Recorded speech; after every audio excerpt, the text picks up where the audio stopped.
Thank you. Please be seated. Prefect joke of the day is, my friend told me to stop impersonating a flamingo, so I had to put my foot down.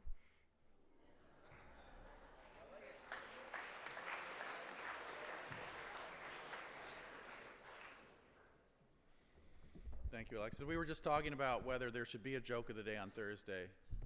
Joke of the day on Thursday? Wow, such enthusiasm. Okay. Prefects, did you see that? Good morning, everyone. We're going to begin with hymn number 8, the Ripley's House hymn, I Hear Thy Welcome Voice. Please stand.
Thank you. Please be seated.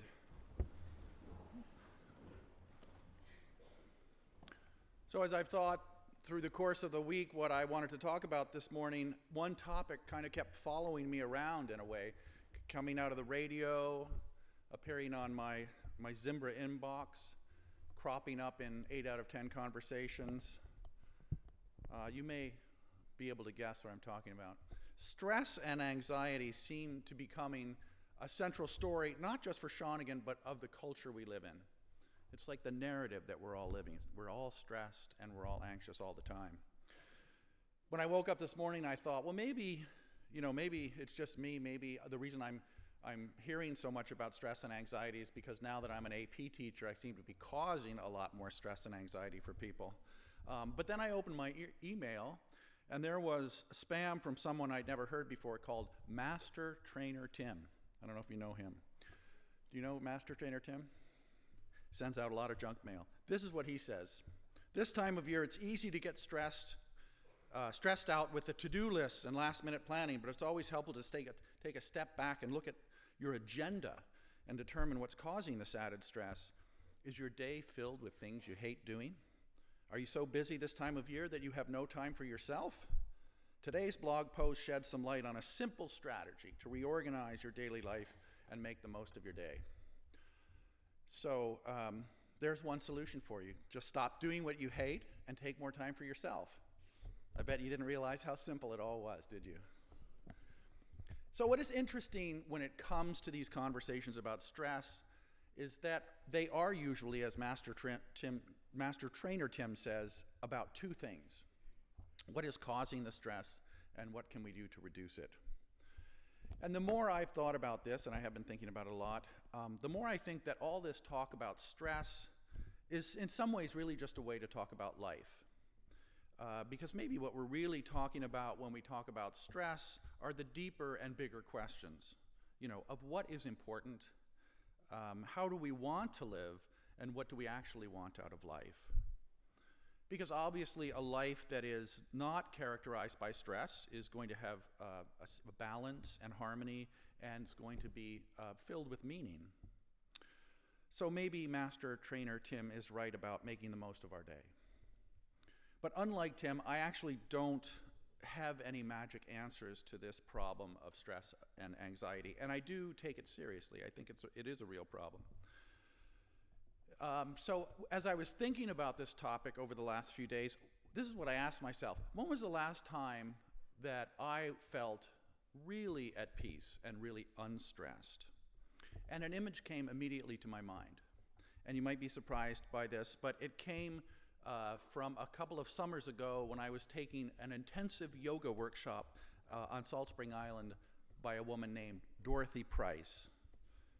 So I was with Mrs. Rev and her brother, Mir, and I remembered the three of us getting in the car after this 2-day workshop and talking about how totally relaxed and energized we were. If you're into yoga at all, you might relate to this. We had worked very hard for 2 days, and we were physically exhausted, but we were really, really chilled out. And in a way that kind of seemed to last, in my memory anyways, for a few days. So, one solution to stress is to take all the pews out of the chapel and put in some yoga mats. We could do that. I don't think we're going to do that. But it also occurred to me that there were some things that happened at this workshop that really can be applied to our everyday life. The way that Dorothy approached what she was doing can have much wider implications. And it might help to begin to change the "I'm so stressed out" story that we all so enthusiastically share with one another these days. So perhaps the most important thing about that workshop was that the people there represented a wide range of skills and experience in yoga. So there were people who could shape themselves into pretzels and balance themselves on their index fingers, and then there were people like me. And I remember Dorothy, her gently persuasive voice, saying, don't worry if you can't do this position perfectly. Just do as much as you can. If you can't stand on one foot, stand on two. If you can't balance on one hand, use two hands. And if you can't balance on two hands, use your hands and feet. She said, work gently with yourself. She would also say, just stretch to the point where you are beginning to feel it, and if it hurts, pull back. We're not going for pain with this. The idea is to become more limber, not to cripple ourselves.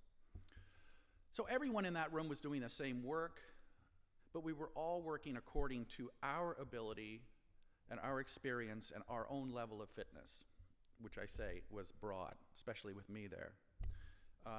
We were all getting the benefit of the work, and we weren't trying to be any better than we could possibly be. We were trying to be better than we were, but we weren't trying to be something other than we were. And we were stretching ourselves. We weren't competing to be the best person in the room. At least most of us weren't. So we live in a community that challenges us, and where we are expected to stretch ourselves and push ourselves, but not to the point of anxiety. If we're feeling stress and anxiety, then something is out of balance. It's not a natural state. It's not natural or healthy to feel anxious all the time. And that, if we are out of balance, then that's not something that's just our fault or our problem. It's something, if it is a significant problem, then it's something that's the responsibility of every single one of us to look at what might be causing us and to begin to look at solutions and to changing that story of being stressed. Are we trying to be something other than what we are? Are we expecting other people to push themselves beyond the point of pain and anxiety? These are all questions I think we need to ask ourselves. We don't want to stop competing. We don't want to stop challenging ourselves and each other. That is who we are as Shawnigan. It's kind of a fundamental part of who we are. But we push ourselves to be the best that we can be, to explore our strengths and our abilities, to learn about our kind of personal power and how to use that power for the benefit of other people. So if you're feeling an undue amount of stress, I suspect there are a few of you that are feeling that, know that you aren't alone. Talk to someone about it. It is not an inevitable way to live, even though sometimes it seems that way. There are lots of things we can do to turn our stress into something more healthy and life-giving. And maybe we can begin to change the story that we seem to be fixated on these days. I don't mean to sound like Master Trainer Tim, but what if we thought of our lives as full rather than busy? If we talked about the challenges in our lives rather than the burdens, and if we worked towards goals that we were goals that we contained within ourselves than trying to deal with all the expectations of everyone around us. So we can change the story, but only if we work together to do so. So let's keep talking about how we might do that. And on a more practical note, I'm going to ask Mr. CB to come forward to also share a few comments.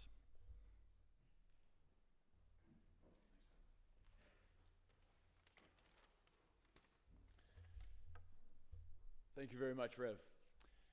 They're wise words, as always, and pretty applicable at this time of year. Late Novemberitis.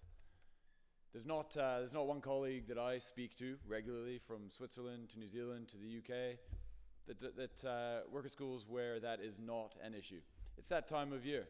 It's dark, it's wet, there's just that late November feeling. And it's tough, it really is. We recognize this. We do as a staff, and what we do is put things in place for you guys to look forward to. A light at the end of the tunnel. There's Health and Wellness Day. There's a leave weekend this weekend if you're going away. If you're sticking around campus, you have the opportunity to just have a nice relaxed weekend. Like I said, Health and Wellness Day, Snowfest, which is an awesome party and one of the big events of the Shawnigan calendar. We have your house outings, all sorts of things that you guys can really look forward to. But as a school, we can put in place as many things as we want. What it really comes down to is your mindset, that story that you tell yourselves. Is that story one of, I'm not in control here, I'm just moving through life, being moved around by one person from here to there? Or is your story, I am the one in control, I'm the captain of my ship. If I can't do that, I'll make a way to sort that. I'll talk to the teachers or the guardians, the adults, the friends who will help me navigate that route.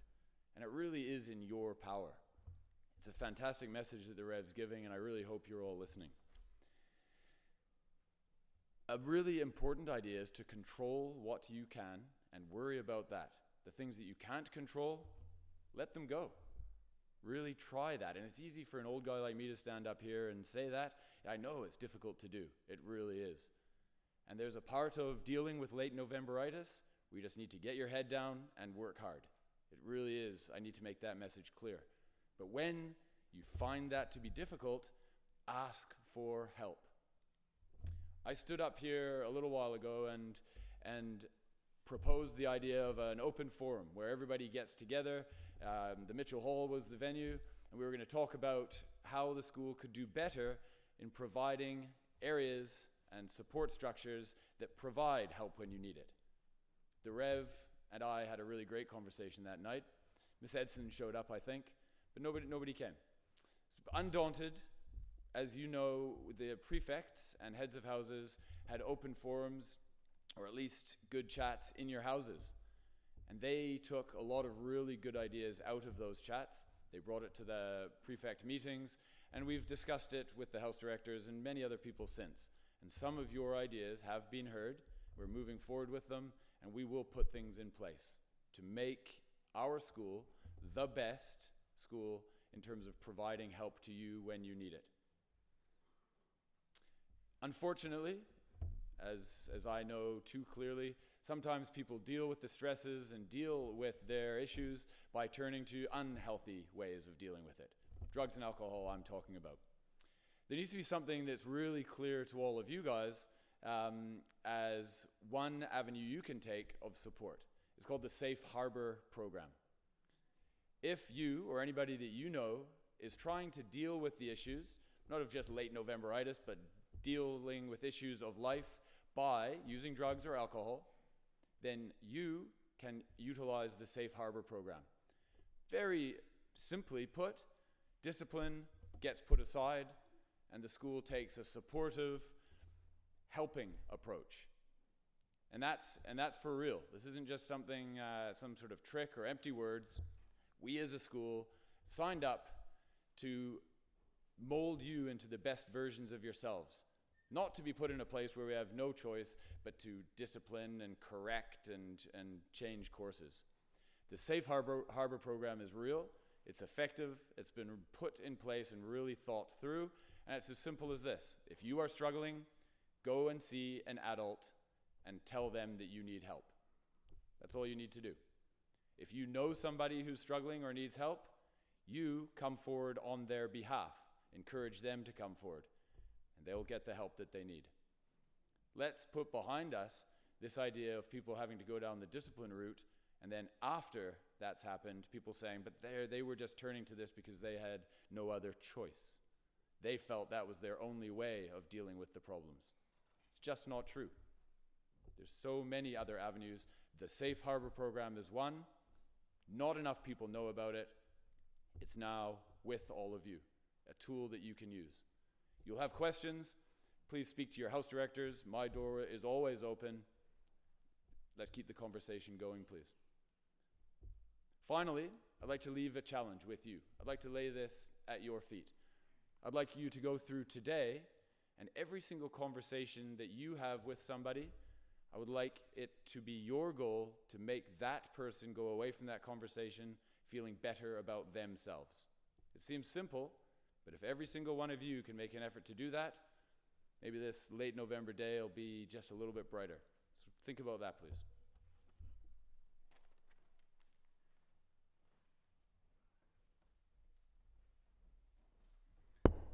Thank you, Mr. Seavey. We'll sing a hymn and we'll get out of here a little bit early this morning. We're going to end with singing the Lakes House hymn, hymn number 6, Amazing Grace. Please stand.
Thank you, everyone. Have a great day.